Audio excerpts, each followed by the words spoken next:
Yeah. I look at these things, I looked at them 10 years ago, and I have this curse. I can see where things are going. And I think, oh, this is going in this colossally stupid direction. And it can't be the case that it's really going to get to that point, is it? And then it just happens over and over and over and over. And this bill is this makes Bill C-16 look like child's play. Exactly. Yes. So.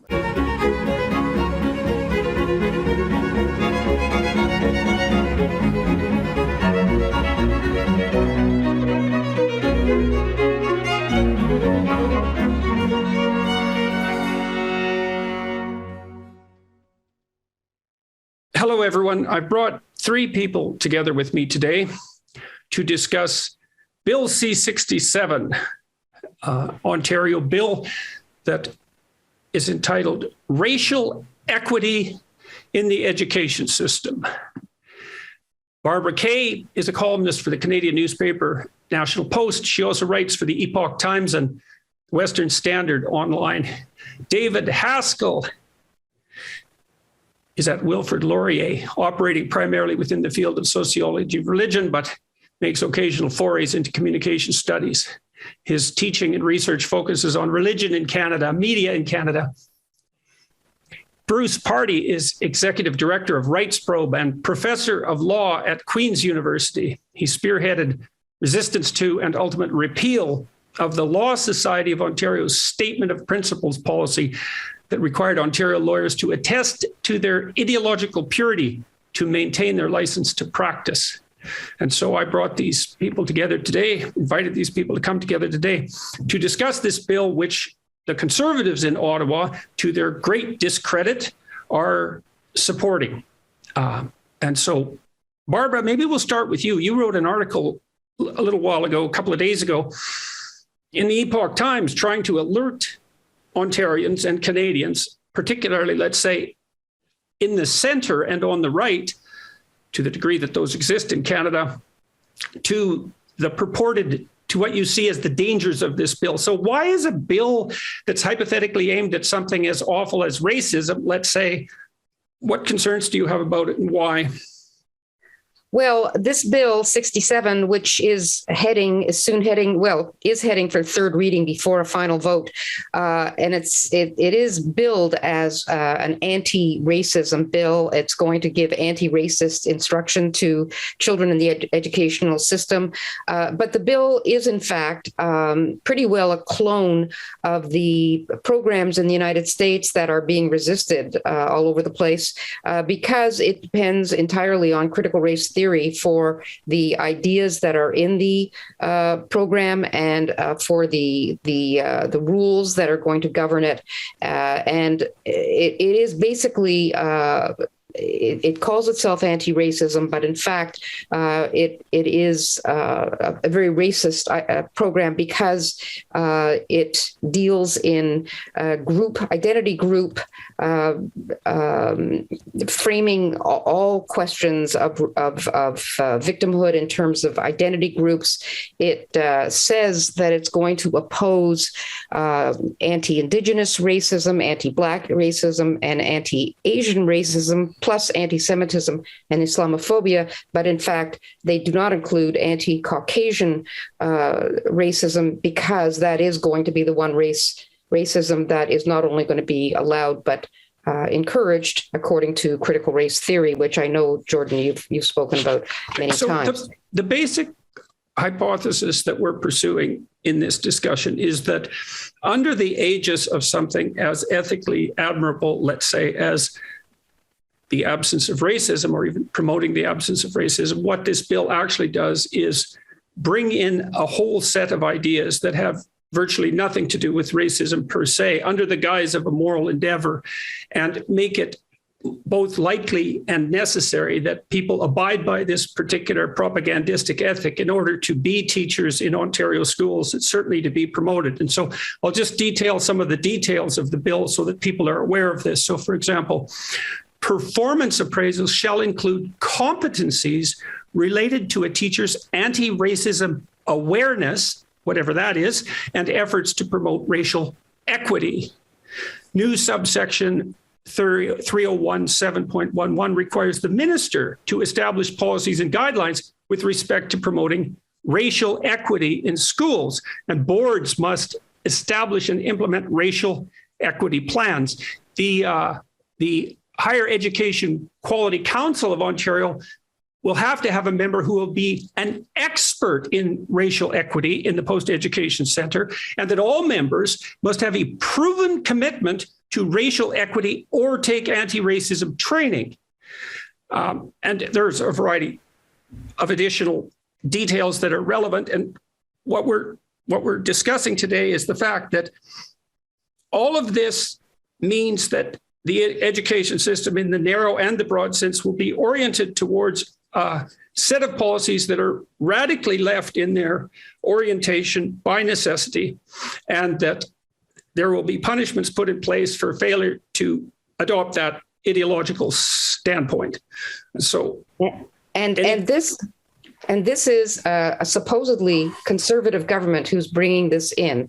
The problem with the bill, I think, is that the word equity is used 54 times in this bill, but you don't ever see the word equality. And the problem, even amongst politicians who are supposed to understand the philosophy guiding their own party, is that they seem to glaze over with the word equity because it sounds a lot like equality and it sounds like a good thing. So they've all voted for.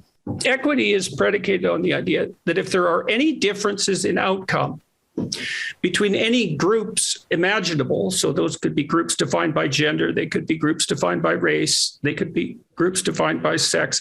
If there are any differences in outcome of any sort, that's not only indication of a profound and systemic bias characterizing whatever domain is being questioned, but that it's incumbent upon all the members of that domain to regard themselves as prejudiced and biased and to view the non-equal outcomes as evidence of systemic bias. That's the tie into critical race theory, let's say.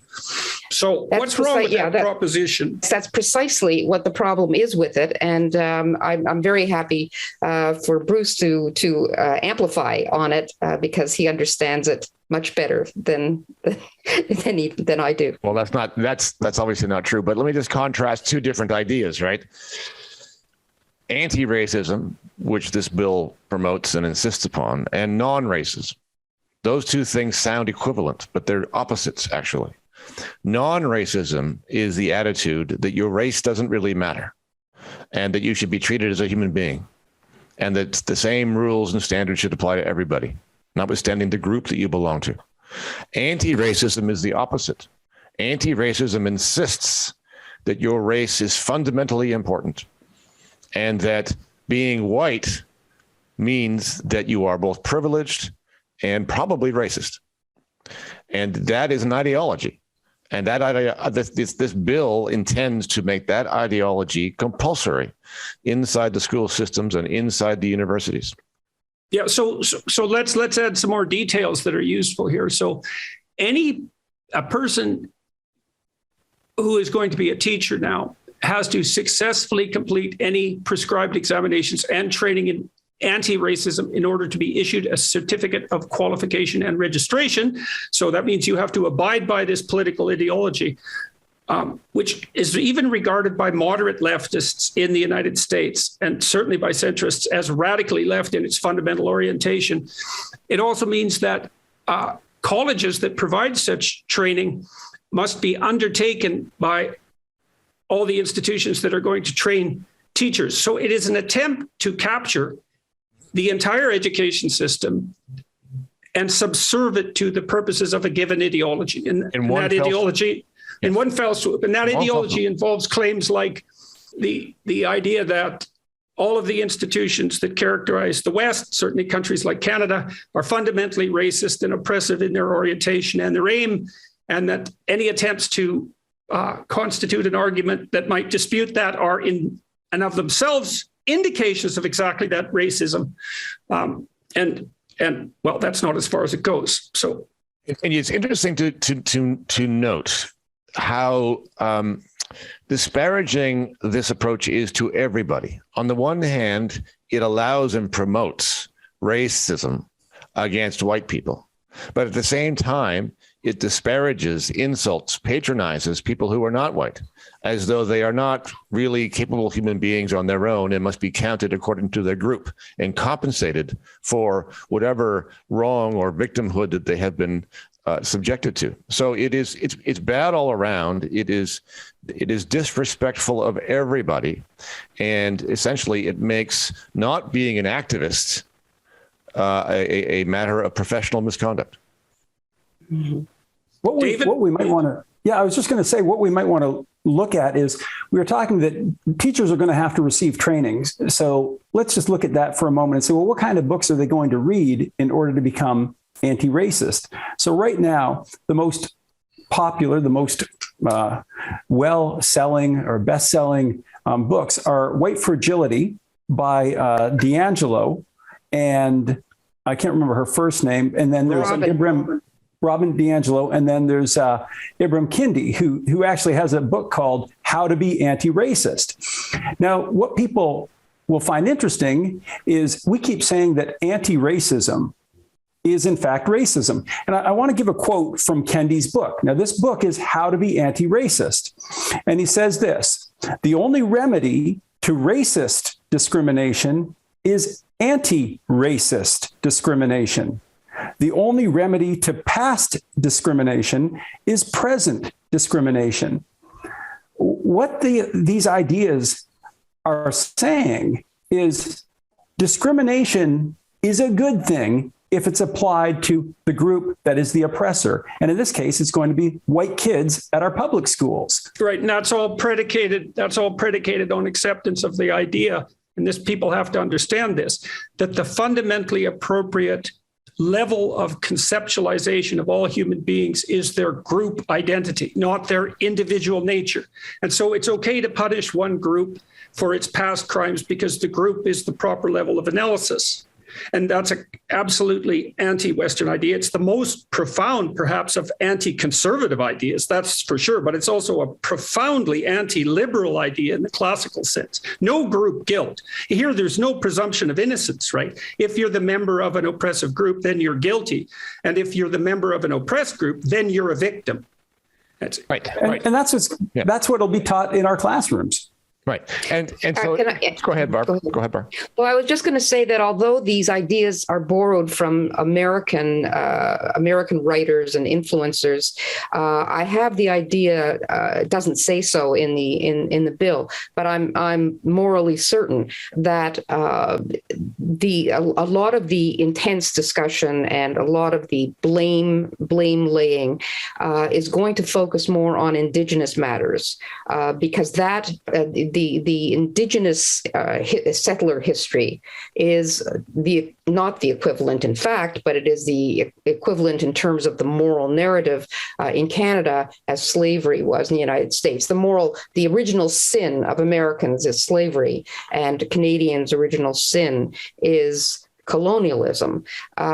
So I have the idea that it's going to be not just white, but settler privilege that's going to be emphasized. And one of the things that always bothered me about that was that in the United States, slavery was in fact a practice that was something that all Americans, I mean, not all Americans, but the Americans who had slaves, they were American citizens. They were people involved in a practice that we now consider odious. But in Canada, we were the whole residential school system, or the way that Indians or Indigenous people were treated in general, was always a function of the government or the institutional people in charge of the residential schools, the churches or whatever. No Canadian citizens were ever involved in abusing Indigenous peoples or in setting policy for that matter. So for that to be made an equivalent kind of sin, that you're a settler stock because you're white. This is something that has kind of taken on, this idea that the residential schools were a genocide, and that all of Indigenous history in Canada, and it's an ongoing genocide from the point of view of our Prime Minister. This is a narrative that I think, if you're going to push back against that in these classrooms, that too will be considered racism. And that actually I find a very disturbing kind of concept. David, Bruce, any comments on that? So it might be worthwhile just to note how extreme this is in terms of its dictation of both attitude, thought, and speech inside schools, inside universities. And once you understand what it is, you might think, well, but how can this be? It's completely contrary to the whole idea of having schools and universities that engage in thinking and challenge and debate. And one of the reasons why it's so extreme is that it comes to us from critical theory. Now, Jordan, you mentioned critical race theory, and that's absolutely what it is. It's mandatory critical race theory in the schools and universities. But critical race theory itself, of course, is a sort of an independent branch of critical theory. And that's a larger idea, essentially an anti-Western ideology, which regards all the features and values of the Enlightenment as inherently evil, if you like, and to be rejected. And even very basic ideas like evidence and consistency and debate and pluralism, all those things are essentially out. And you can see that rejection in the bill. The bill basically says that if you wish to debate the validity of anti-racism, then you are on thin ice. There's even an offense included in the bill, which says that if you disrupt or attempt to disrupt the proceedings of a school or a class through the use of racist language, then you are guilty of an offense. And the problem is that what they mean or going to mean by racist language is language that denies the validity of the ideology that they're promoting. So, for example, and who knows exactly, but here's a possibility.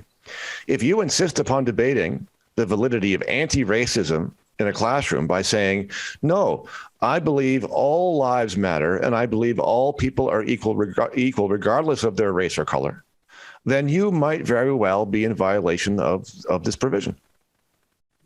So we should delve into that a little bit more too. So the fundamental claim of the critical theorist types is that we use a particular kind of instrumental narratives to structure our perceptions and actions. Mm-hmm. And that instrumental narrative is essentially predicated upon the use of power. And so that would be the arbitrary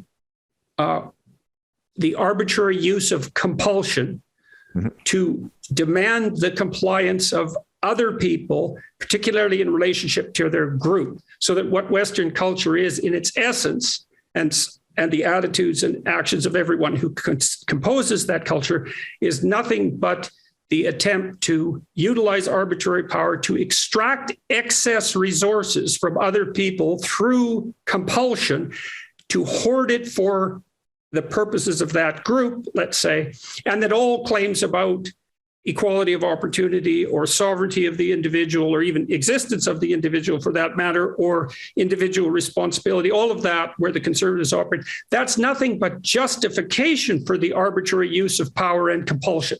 And so even to make those arguments, so this is one of the things that's so pernicious about the free speech debate.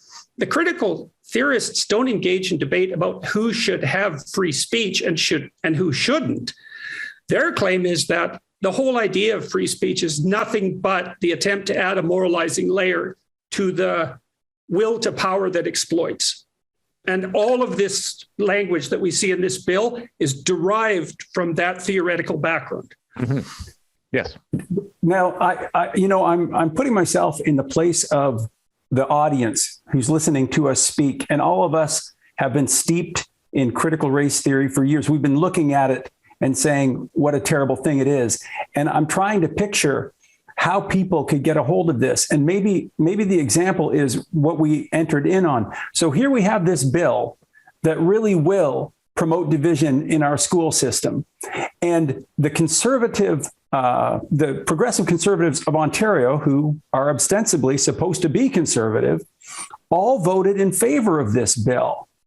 And even there's another party we have now, the Ontario Party. Rick Nichols is the sitting MP. They have a specific policy platform against this kind of stuff. And even he voted in favor. So what's going on there?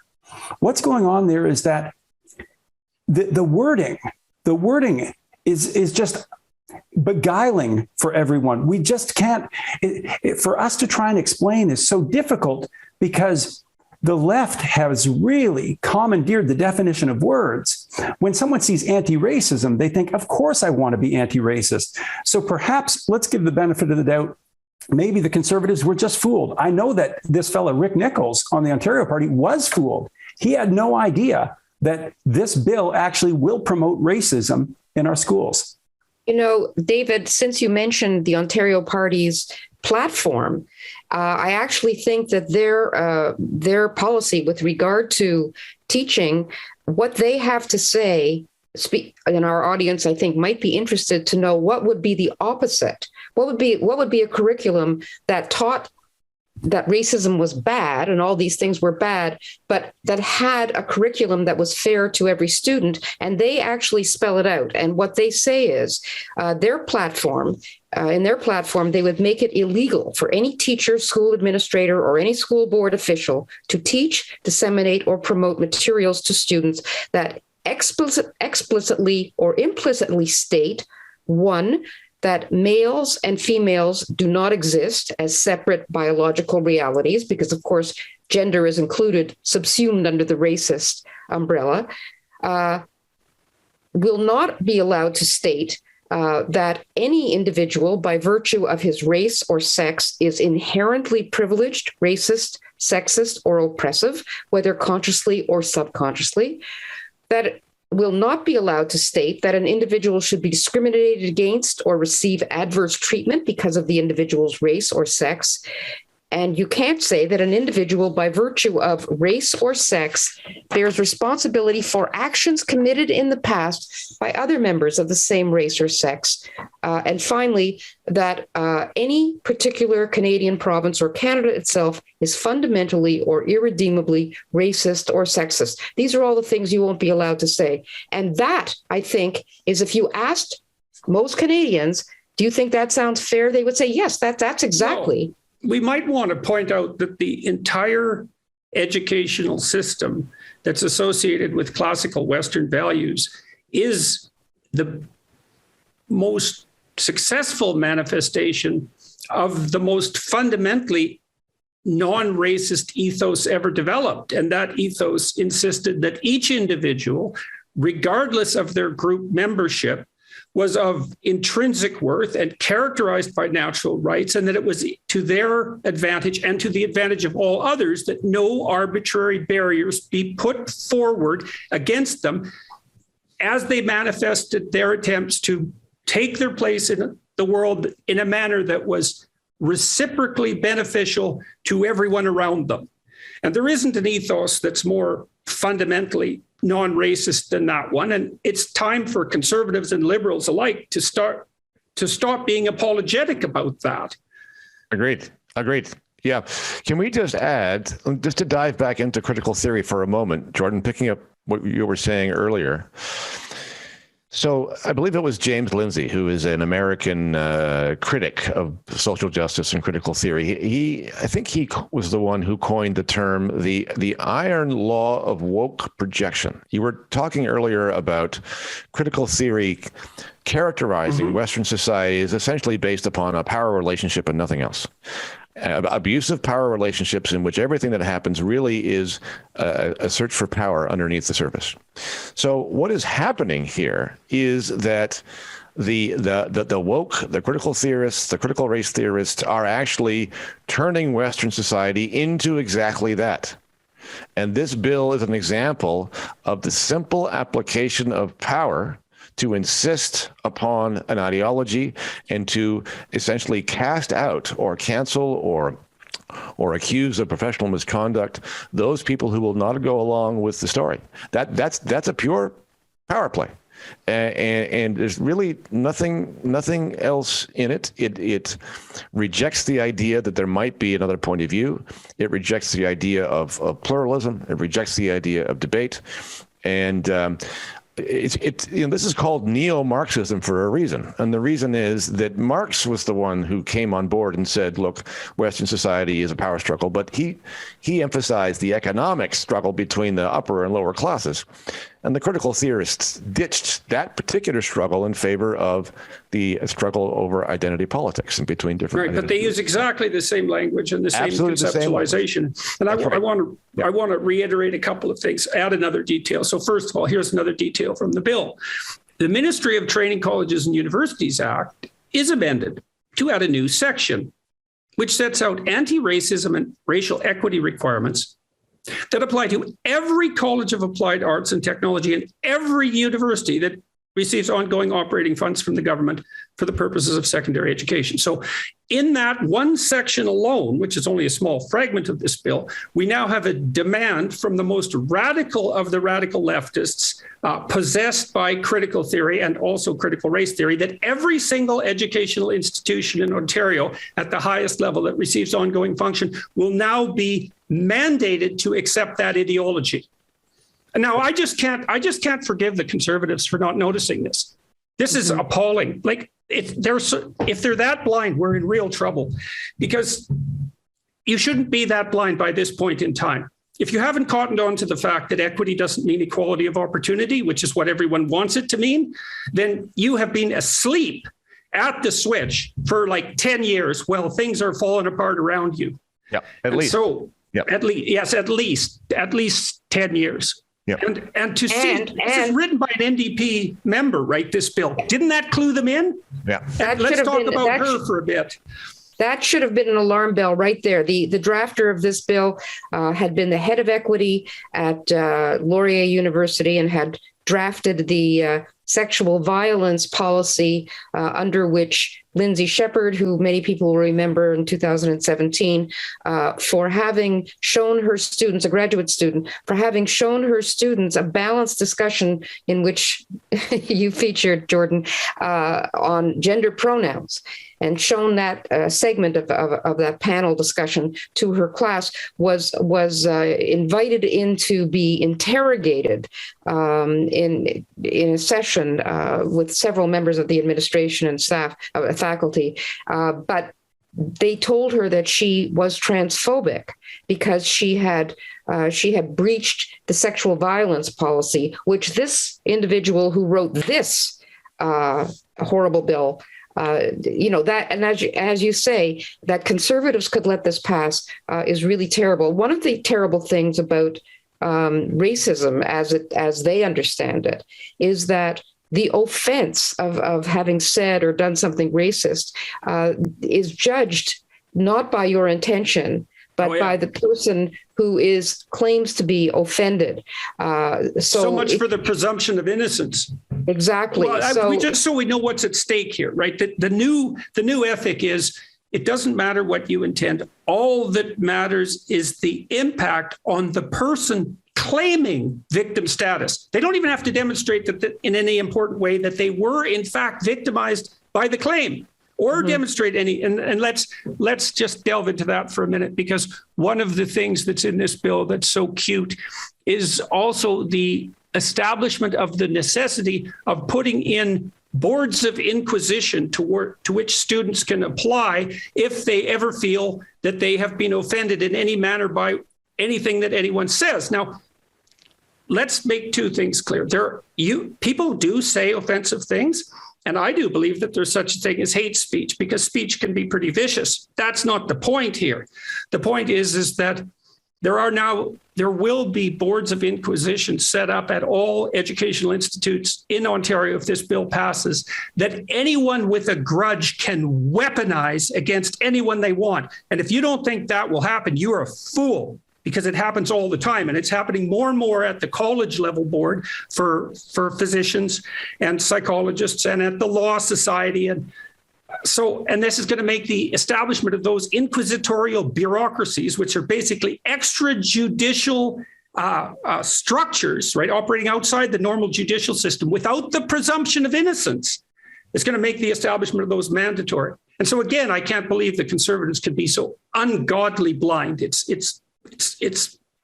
cataclysmically surreal. One of the, and again, I'm just trying to bring this back to the common person and say, how does this work? And maybe a way to understand it is when you think the word is going by its traditional definition or what you think it should mean, it simply doesn't. So when we see equity, all of us think, well, equality, we think that we want to see people have equal opportunity, but it doesn't mean that. But related to anti-racism means, yes, you should discriminate against one group. In this way, it's whites. But not only that, as Bruce has already suggested, it's very racist toward people of color because it suggests that you have to rig the game in order for them to succeed. And that in and of itself is the height of racism. Well, it also denies them I've been thinking about this in regards to, so there are claims from the critical theorist types, for example, just so everyone knows, that the concepts of merit and excellence are in themselves racist in the same way that the concept of free speech or individual sovereignty is racist. And so I think, well, of all the demoralizing things that you could possibly tell people who are on the, let's say, on the margins of society, the most demoralizing thing you could possibly tell them is that excellence, the idea of excellence or the idea of merit, is nothing but a plot conjured up by your oppressors to subvert you. And that therefore, if you strive in a meritorious way towards excellence, that you're doing nothing but identifying with the oppressor. And you think about the Black music scene in the United States. I always think about that because the Black culture in the United States has been so absolutely brilliant in its musical innovation, and it's changed the entire culture of the United States and the entire culture of the world. And for me to think about someone like Billie Holiday or Louis Armstrong as something other than a manifestation of individual merit in the purest sense, in the purest and most redeeming sense, is to me utterly, it's appalling and shaming. And then to deny that that same movement towards excellence in a given domain to individuals on the margin is the worst thing you can do for them, being put forward under the guise of compassion and benevolence. It's sickening. I agree. And conservatives should be ashamed of themselves for being so goddamn dumb. I completely agree. Very infantilizing. It's very infantilizing to speak of people from other backgrounds or other races as without moral agency or without the ability to compete on their own terms against the people of other races. I agree with you, Jordan. And I go ahead, Bruce. Well, I was just going to say that it's also ironic tragedy because the things that the ideas that would protect and promote people who are not privileged are things like merit. I mean, the idea of having standardized tests for entry into universities, for example, is the thing that gives people who are not wealthy, not privileged, not connected, the opportunity to prove what it is that they can do. The irony here is that everything is upside down. In order to understand this, you just have to take your assumption and flip it upside down about what racism means, about what privilege means. Essentially, this is a program that protects the privilege of all those people who are yelling about privilege.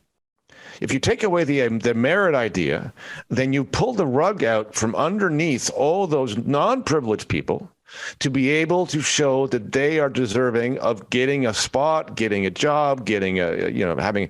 Well, Adrian Wooldridge wrote a whole book on the idea of merit in the West, and so he showed historically, which I think is extremely interesting, that the alternative to merit per se as a let's say as an index of selective value, it has been dynasty and nepotism. So dynasty means that your hereditary family connections dominate what are the most important determinant of how you progress up the ladder or whether you maintain your position, or it's callous and crass favoritism. Now, the utopians might say, well, we could scrap merit and we wouldn't revert to nepotism or dynasty, but we certainly would instantly, because that's what happened throughout history. And second, we already have. We've already reverted to that. I think once merit's on the way out, you've got to have some other way for picking people. And the ways that are left are nepotism and favoritism. And there's got to be some criteria for what that is, but it's got nothing to do with the individual. It's got everything to do with who your people are. And I mean, look at the impact of this already. We have Asian students who are applying to the elite schools like Harvard, who now can't get in, not because their SATs weren't through the roof, but because for the means of diversity, they're now excluded. Yes, we should also point out that in these hypothetically white supremacist societies, that many people who aren't so easily, what would you say, categorized as white seem to be doing just fine. So Indian immigrants, for example, do extremely well in the United States, and East Asian immigrants do extremely well. In fact, both of those groups of people, although I hate to speak in the language of groups, do better economically than the native-born Caucasians, who are hypothetically the epicenter of racial privilege. And that's a big, stick in the throat of the critical theorist types, and they really can't adjust their theories to account for that. Go ahead, Barbara. One of the things you're not allowed to say is that these groups, one of the reasons that they do get ahead is because they usually have strong family support and a strong work values of work ethic and they promote conscientiousness, and so it's very merit-based. Yeah, exactly. From a trade perspective. But you see that you're not allowed to say that, because if you talk about strong families and you talk about how important fathers are, for example, that is considered racist, because that's like suggesting, well, it's both misogynistic and racist, because it's like suggesting that single mothers can't do exactly the same work in bringing up productive and strong, confident children as a united family, a two-parent family. And it's also because it's a sore point when you talk about race. It also means that you validate the oppressive institution of patriarchal marriage, which is obviously nothing but a manifestation of men's desire and willingness to dominate women. And I mean nothing but, because these theories are always nothing but, right?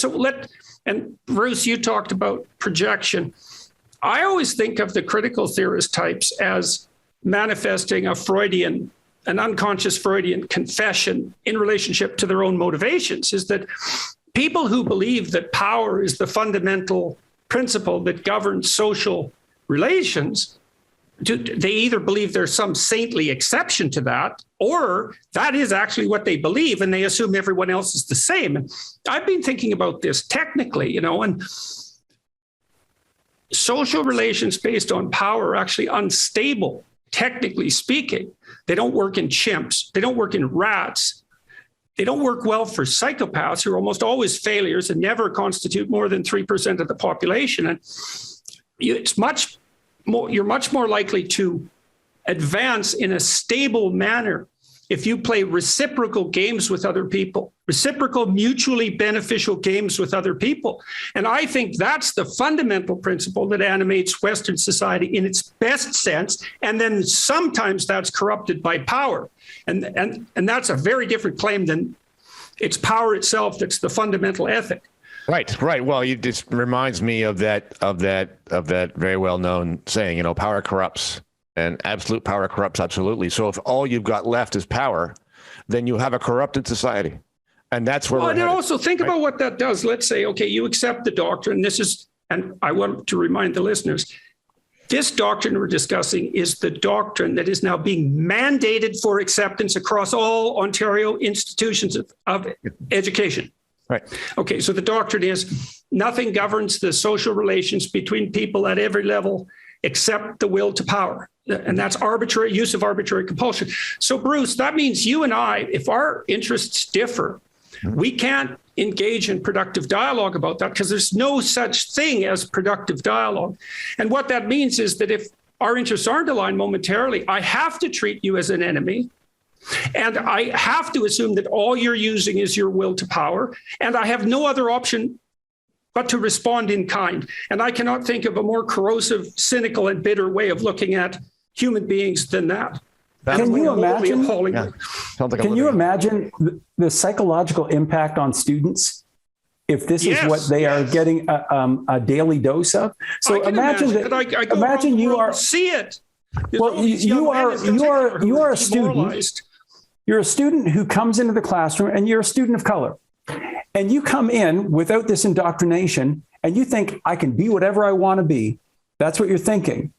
And then slowly over time, you're told, no, the game is rigged against you. You can't be what you want to be. And perhaps you begin to believe that. And now you would be able to speak to this more than I, Jordan, but I have to imagine that there's some psychological principles out there related to whether or not you think you can succeed, and if that doesn't have a self-fulfilling prophecy to it. Well, look, imagine that you're told as a young person, so a young Black guy, for example, you're told that you've been propagandized into believing that there is such a thing as agency and freedom by people who are using those concepts to do nothing but exploit you. And so to the degree that you believe you have agency, that does nothing but provide evidence that you're a pawn in their game. Okay, so that's what they have to contend with, that demoralizing and bitterly distrustful view of the world. And then imagine that you're a young white guy, and the whole notion is your entire culture and all the institutions that make it up, including marriage, are nothing but the manifestation of the patriarchal desire to oppress throughout history. And to the degree that you have any ambition whatsoever at the individual level, that's not ambition. That's laudable. That has nothing to do with you wanting to act as a moral agent in the world. It's nothing but that corrupt will to power that's capable of atrocity, and you should squelch it if you're moral. And I see tens of thousands of people around the world, people that come to my lectures, for example, who've been utterly demoralized by these propositions, like hurt to the core, wounded to the bone. And now we're going to make it mandatory because we're too stupid to notice what's right in front of us. There was a study done in 2019 in the Journal of Experimental Psychology that looked specifically at what happens when you teach people about anti-racism, especially one of its concepts, the idea of white privilege. And what they found was that it did not make people more sympathetic to poor people of color, Black people, but what it did do was make people a lot less sympathetic to disadvantaged whites. So the only thing that this kind of teaching does is actually create greater animosity to the disadvantaged white person, which, to my mind, if you know that, and we have studies that show that, that in and of itself should be enough to say, we can't do this to our kids. Speaking of, David, speaking of not doing this to our kids, you would think that some parents would be very concerned about what their kids are learning, concerned enough to mobilize and to get to coalesce into activism groups. In the United States, there's a lot of headway being made by parents who are fed up with this kind of stuff. There was a tremendous success in San Francisco recently by parents, not parents, but people in general in San Francisco, which is an incredibly progressive city. I think there's something like 6% of people vote conservative in San Francisco. And yet this school board that had three people were recalled by a petition drawn up by the parents because they couldn't stand the direction it was going in. It was exactly this direction, and they lost their jobs. And it was considered, I think 70% of people voted to get these people off the board. I'm sorry, the mechanism I forget, but it was considered quite a victory for the anti-CRT movement. And in the United States, there is a real movement headed up by this Christopher Rufo. Jordan, I'm sure you know him. You've probably talked to him or followed some of his work.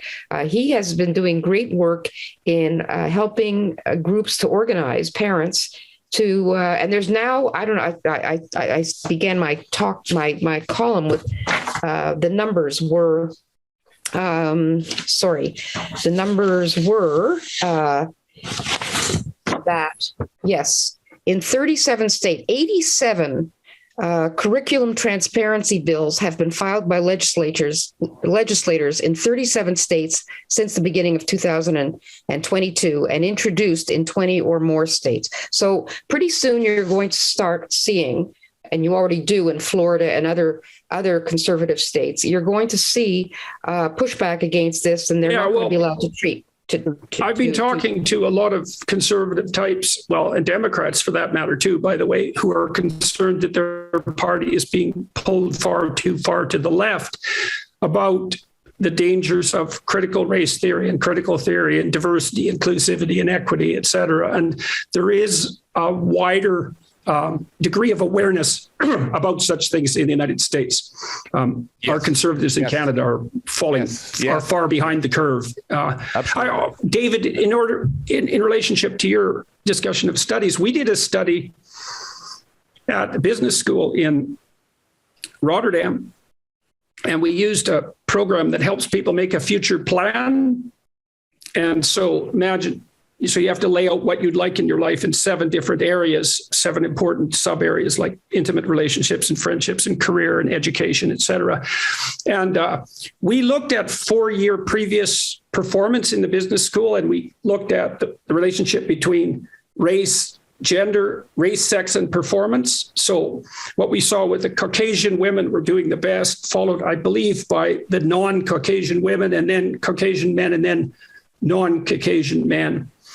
And they did this program, which was an agency program, right? So it's predicated on the idea that you could, in some sense, chart your own course. And the consequence was that within the next year, if I remember the study exactly, the non-Caucasian men had caught up to and exceeded the highest performing Caucasian women. And we did the same thing at Mohawk College, although Mohawk never adopted the program, and curses on them for failing to do so. 90-minute plan that was agency-based, dropped their dropout rate among the young men 50% in the first year. And so we've been using that program online, but it's a testament to the utility of personal agency. And we could say, look, different people face different barriers as they progress through life. And some of those are arbitrary prejudices, that's for sure. But that doesn't mean that failing to insist that personal agency is still a reality, a redeeming reality, and also that you really have it at your disposal if you're willing to use it. Our cultures just aren't that corrupt. People with agency can make progress. Well, and that's what the immigrant literature certainly shows in the United States. Absolutely. When you look at, for example, I mean, they're always held up in studies, the Nigerian blacks in America and in Canada. I mean, they outperform the white population. Similarly, just last year, it was the first time in the history of the Bureau of Statistics in the U.S. that Asian women now make more on average than white men in the U.S. But when you dig into that and you look at the culture, you have parents who are saying, you can make it. You can do this. This is a country where there is a level playing field. And that kind of self-talk or talk from parents really makes a difference. Right. But it's that level playing field that's being threatened, right? Because you will... By anti-racism. That's what I mean. By anti-racism. By the idea that you will not, in fact, be treated as an individual, but treated by the system as simply a member of your group. I mean, let's just circle back for a moment to the word equity. And describe it in equality terms, right? There are 2 different competing and opposite ideas about equality. The traditional one, the classical liberal idea, is simply that the same rules and standards should be applied to everybody, without regard to who you are, without regard to your identity. right? This is the equality of treatment under the law concept, the idea that like cases should be decided alike. And we don't care. We don't care what race you are. We don't care what sex you are. It doesn't matter. The same legal rules are going to be applied, and justice should be blind. The competing idea, which is substantive equality, or if you like, equity, is the idea that the same rules and standards should not be applied to every individual, but they should be changed depending upon the group that you belong to. And once that idea gets incorporated, and by the way, it has been incorporated into Canadian law over the past 40 years. And this bill will incorporate it into every classroom from K to 12. That's absolutely true. But my point is that the groundwork's been laid already. And we are in a really bad spot. And this bill is a terrible, terrible thing and needs to be defeated. But it's not a sudden thing. It is shocking, but not surprising. Mm-hmm. Well, so let's go back to the issue of why the Conservatives, let's say, had the wool pulled over their eyes. I mean, they didn't pay any attention to the fact that it was someone who regards herself as a democratic socialist, to say the least, penned this bill. Like, that was an alarm bell, especially given her previous activities. And then there's all the equity language. And I'd like to talk briefly about the weaponization of guilt, because one of the ways these ideas are put forward is by accusing people who oppose them of the most heinous motivations. And and that will happen certainly in the aftermath of this conversation, is that the reason that we oppose this bill is because we are essentially racist. And, if you're a decent person and a bunch of people come after you and say, you're a racist, you're prejudiced, especially if you're conscientious, and Conservatives tend to be that, you're going to examine your conscience and you're going to feel set back on your heels, because, how often do a bunch of people come and accuse you of something that's absolutely not true? And so as conscientious people fall over themselves to step backwards because they're willing to take some responsibility when accused, all it does is allow the people who are pushing these ideas forward to do it without any opposition. And, I was thinking about this a lot. So say, well, we're all the beneficiaries to some degree of our arbitrary talents and the advantages we've been given even by history.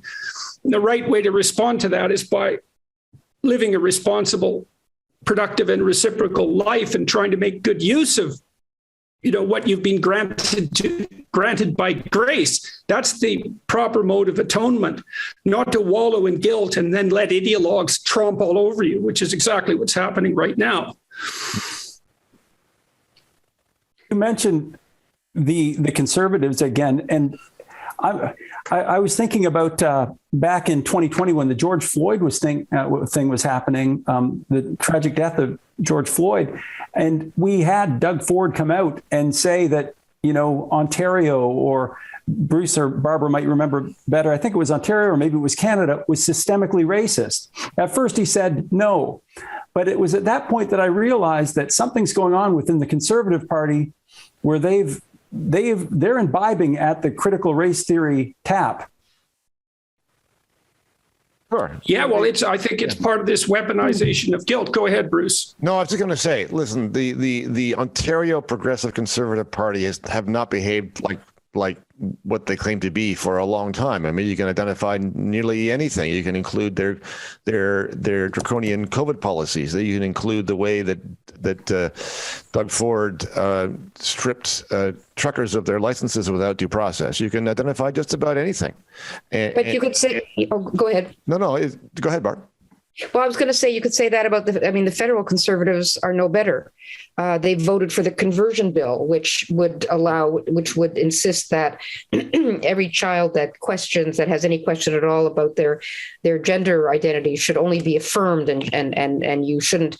Doctors would be criminals, right? If they looked into any other, Yeah. So and women. I'd like to comment on that for a sec, Barb, if you don't mind, Sure. Because I've thought about that in relationship to therapists, because the mandated requirements for therapeutic conversations are even more stringent.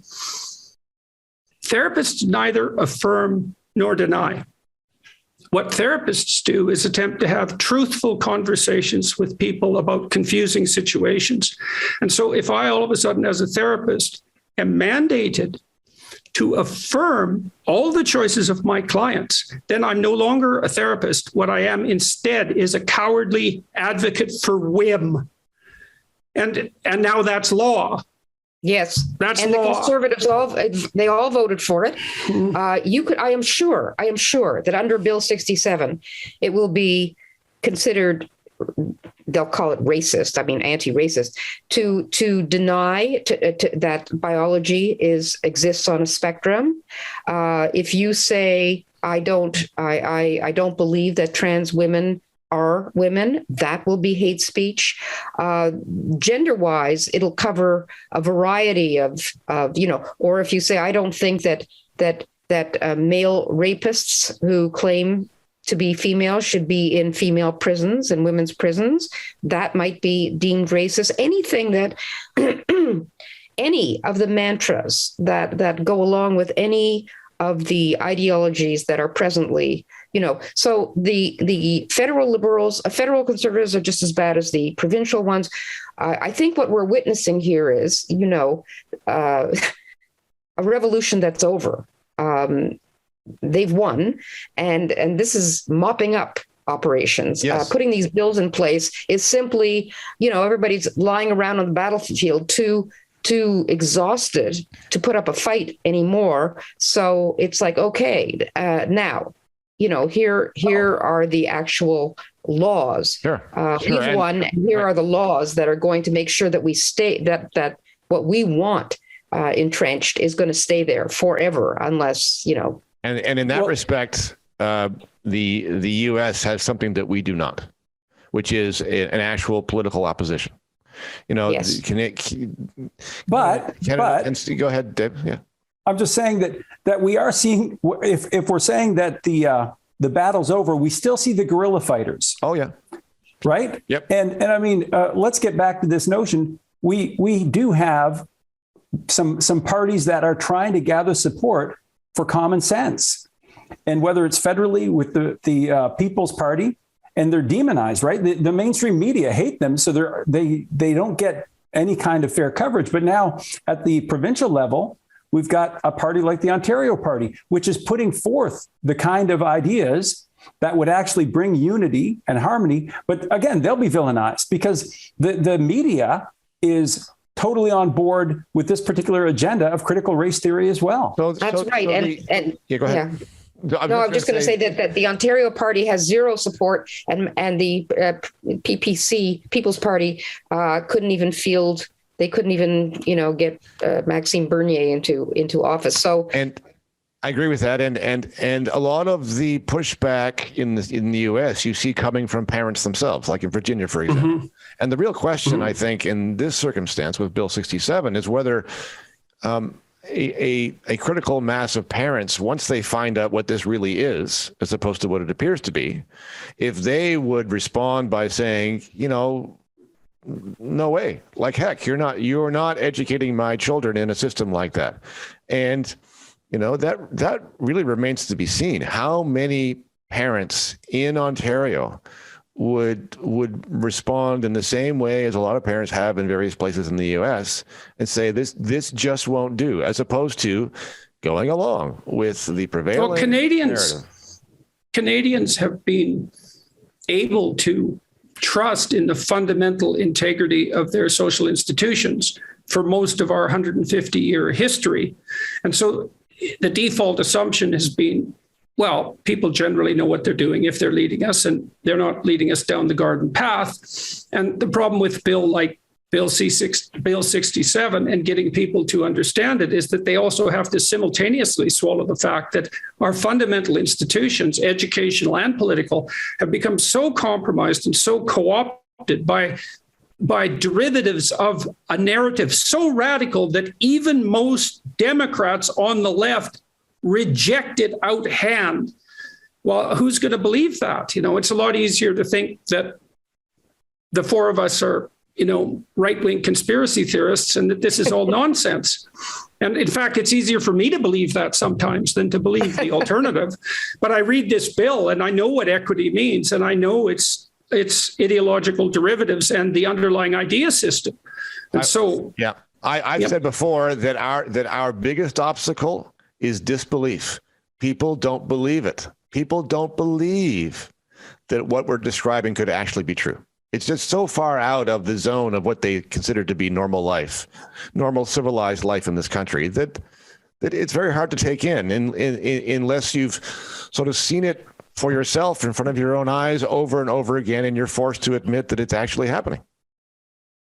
So, media research is one of the things I do, and this isn't my work, but it's a guy named Zach Goldberg. He's out of Georgia State University. Anyway, Zach looked at what was going on in mainstream media related to coverage of race. And race, the word equity, the word anti-racism, it's gone up by 1,000% in the last, he was marking from 2013 and 2014. And here's the interesting thing. When you look at other sociological data, during that time, racial tensions in terms of other societal measures were going down. The United States had a black president. And so it was actually getting better. But if you read the news, particularly the more left-leaning, so he had looked at New York Times, he looked at the Washington Post, it was saying exactly the opposite. And people were being convinced. And in particular, he found, this is Goldberg's work again, he found that those people who were of a liberal persuasion were even more convinced that we were going to hell in a handbasket in terms of racial division. Yeah, well, his work pointed out that as these press institutions started to hire recent graduates from universities who had been indoctrinated into this theory, they started using that language in their articles, and that seeped into the popular culture. So it wasn't that racism became worse in the domain of real interactions, and then people noticed. It was that the journalists educated at high-level institutions who were hired by these hypothetical news sources insisted that this was the case and started to introduce that doctrine into the entire culture. And with this bill, for example, being a late consequence of that. Well, we can actually transpose that. We can transpose that onto universities. So there was a guy, Paul Kelstead, out of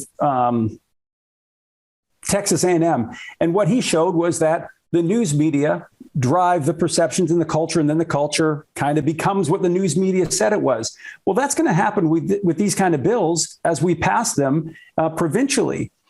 You'll have students who never thought about racial disharmony, who suddenly that becomes their only thing on their mind, and it will just cascade. The other thing we might want to point out is that this kind of propaganda is really easy for incompetent people to teach, because you only have to master about two principles. So the first principle is, well, let's say there's nothing that motivates human beings and their institutions except the naked desire for power. So, okay. And then the second thing is that people should be categorized by group, and that doesn't require much differentiated thinking, because who cares about all those pesky individuals? And then the third thing you have to accept is that the world is best construed as an eternal war between oppressors and those who are victimized and exploited by them, by every institution. Now, you master those three things, you can teach everything you need to teach about diversity, inclusivity, equity, all of that. It's a substitute for actual knowledge. The fourth thing is you've got to keep moving the goalposts, because for revolutionaries, the revolution can never end. I mean, they're not in it for it to end. They're in it to keep it going, because that's what's exciting for them. So, in other words, what was racist 50 years ago or 20 years ago would be a racist action, or somebody saying a terrible thing, or the N-word, or whatever it is. Now since that's diminished, now they've moved the goalposts so that it's unconscious. Yeah, you're not seeing. Oh, it doesn't matter if you don't see the racism. Then there's these microaggressions, and there's what's in your mind. It used to be an action. You used to have to behave in a racist way. Now They're telling you what's in your mind. And so you don't have to act at all. You can be a It's racist. even worse than that. It's worse than that, Barb, as you pointed out before, because you don't even have to be prejudiced. You just have to be perceived as prejudiced by someone. That's it. And that actually, because there's no you, there's no soul there, there's no individual there. All you are is the consequences of your actions. And you think, could you come up with a principle of justice more appalling than that? Is that none of us are going to be judged again on our intentions, but only by the worst consequences of our actions? Unbelievable. Barbara has reminded me, and she said it really eloquently, of the idea of concept creep. So concept creep, it was Nick Haslam, a guy at University of Melbourne, came out with this around 2016, and he was basically saying the definition of negative terms has expanded. So that's where you get now racism is equal to any kind of disparity. So if you see unequal outcomes, that is de facto racism, which is crazy. There are many reasons why there might be different outcomes, of which racism is probably the least in our society. But now, according to anti-racism, and this is really one of their key tenets of their faith, because it is like a religion, they say any disparity is evidence of racism. Unless, and when you've got any suggestion to the contrary is racism. Yes, I agree, unless the disparity goes the wrong direction. That's right. Right. Yeah, because that's the weird thing. That's the thing about this that's also so peculiar, because certainly the success of Asians in particular in, let's say, the United States and Canada poses a significant challenge to the domination theory. It's like, well, so, Asians are increasingly treated like honorary whites in this regard, let's say. Well, they're white adjacent. Right, exactly. Right. And Jews are considered hyper white, because they used to be victims and now they're victimizers. There's a trap here, though. There's a trap, and the trap is it is a trap. Well, the real trap is to try and work this out rationally in a way that assumes it's rational and assumes that it's consistent, because those are the two of the things that have been rejected. If things are not consistent, if they're not rational, they don't care about that. That's not the point. The point is to achieve what it is that they have in mind, right? So let's go back to let's go back to critical theory and postmodernism just for a minute, right? So there's postmodernism suggests that there is no such thing as objective truth.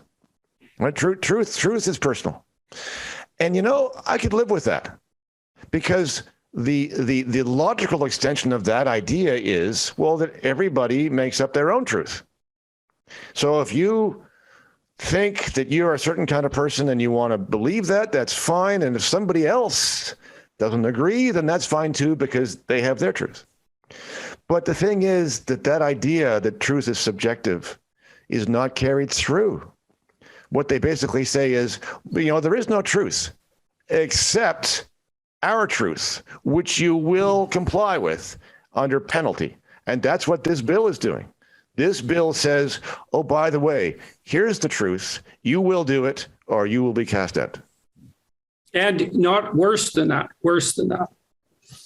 You will do it or you will be cast out. And we're going to insist that you participate in the process by which your children are led to think this way. Yes. Right. Yes. And a lot of that's been rejected by parents in the US. It was that just went too far. They would accept this to some degree for themselves, but parents wouldn't accept it for their children. Well, they're accepting it here, and they're accepting. Yep. Look, I thought the rubber would hit the road with gender. I thought that parents would rise up when their children were, shown the genderbread figure and unicorn. The unicorn, and girls aren't really, girls can be boys if they want, and boys can be girls. And I mean, I thought, whoa, parents will never accept this, and a few parents didn't. But on the whole, As you say, people don't want to be shunned. They don't want to be isolated, and they're afraid to stick their heads over the parapet, especially Canadians. We don't have a tradition of it.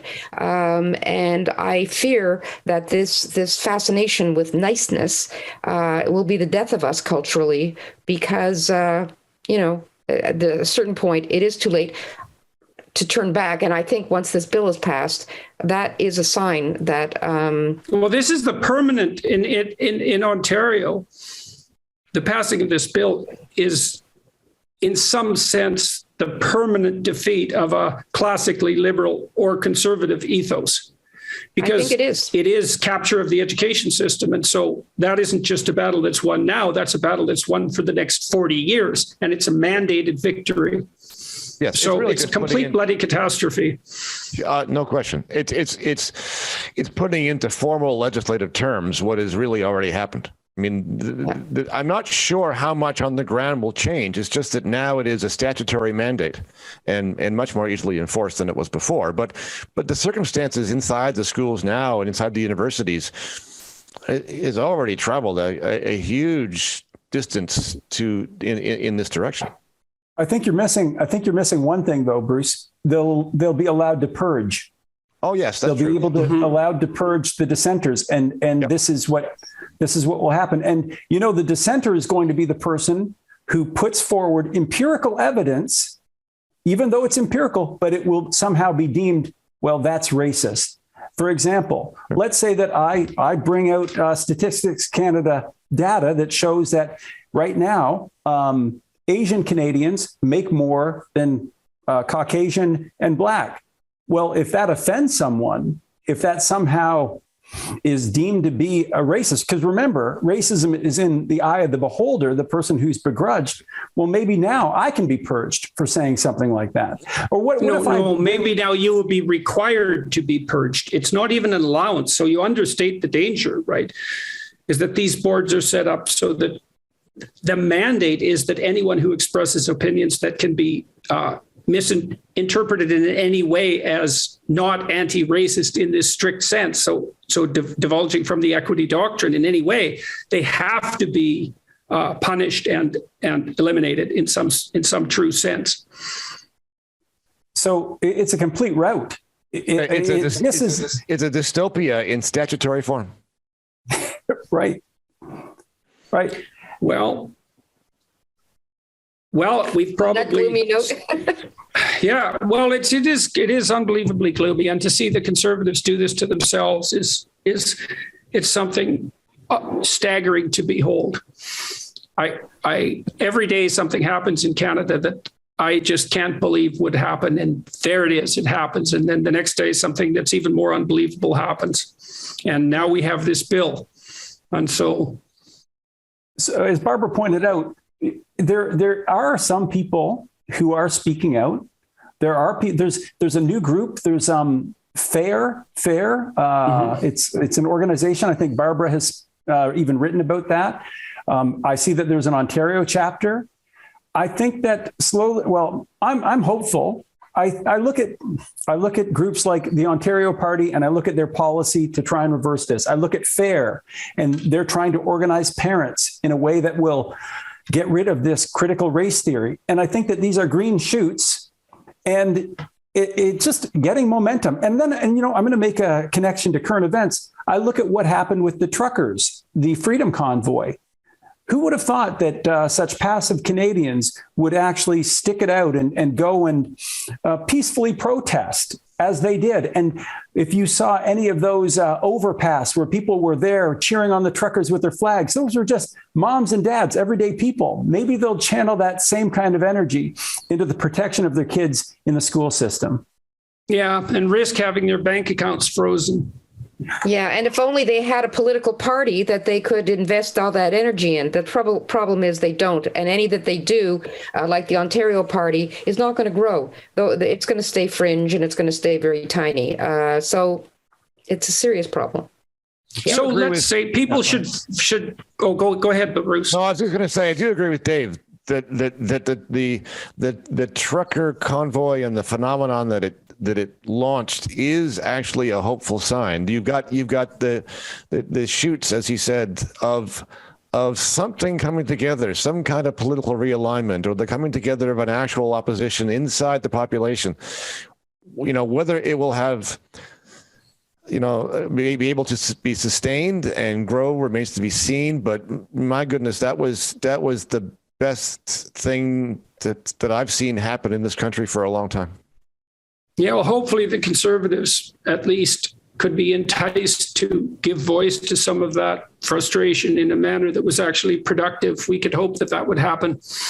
I guess we should ask people who are listening, call your MLA in Ontario. If you're in Ontario, call your member of the provincial parliament and let them know that you're not happy about this, right? Talk to people, write to the Minister of Education, write to Doug Ford, tell them this has to stop.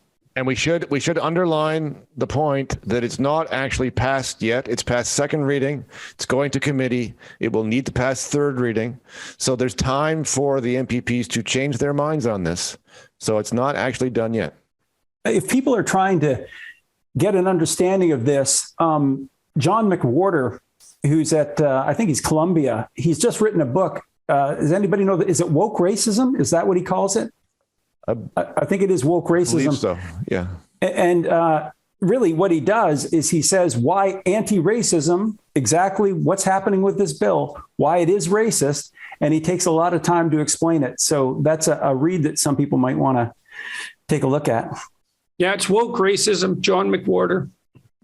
Yeah. So yes, that would definitely be worth taking a look at. And so I want to just close this and sum up, and you guys can make whatever comments you want afterwards. So what we're seeing here, to put it bluntly, just so everyone listening knows, is that a doctrine of cultural criticism so radical that moderate leftist Democrats rejected out of hand is now going to be written into the law governing all of our educational institutions in a province in Canada governed by Conservatives. Right. Yep. Now that propaganda is going to become the mandated ethos of the entire education system. And it's being done in such a underhanded and morally manipulative manner that the very people that it's being done to the most intensely, and that would be the conservative types, are cowed into participating in the process. Yes? Yes, absolutely. That's it. That's it. That's all, folks. All right. Thank you for getting together so quickly, everyone, and for being willing to share your remarkably unpopular opinions at some peril to yourselves. I was loving, you didn't know what was going on, Jordan, but Barb and I'm hoping that the Ontario Party will make some headway, and Barb is far more realistic about this. So I was enjoying, we were sparring a little bit and you didn't even know. I was really, I was really enjoying it. Anyway, it's good to be in such, although unpopular company, in our culture. I consider it an honor to be part of this small band of brothers and sister, and all the rest of us who are, as I said to Bruce before we started, I said it's kind of ironic that everybody who agrees, who's on our side, who's a dissenter on this, we all know each other, and in a country of 38 million people, that's kind of a harsh reality. Sad. It's a sad reality, but say not the struggle not. What's even sadder, I feel like Cassandra, I look at these things, I looked at them 10 years ago, and I have this curse. I can see where things are going. And I think, this is going in this colossally stupid direction. And it can't be the case that it's really going to get to that point, is it? And then it just happens over and over and over and over. And this bill is this makes Bill C-16 look like child's play. Exactly. Yes. So. This is exactly so. Yeah. It's a hard lesson to swallow. They really mean it. They really mean it. All of it. Yep. Yep. Mm-hmm. Yeah. Beware, Canadians, you bloody well better wake up.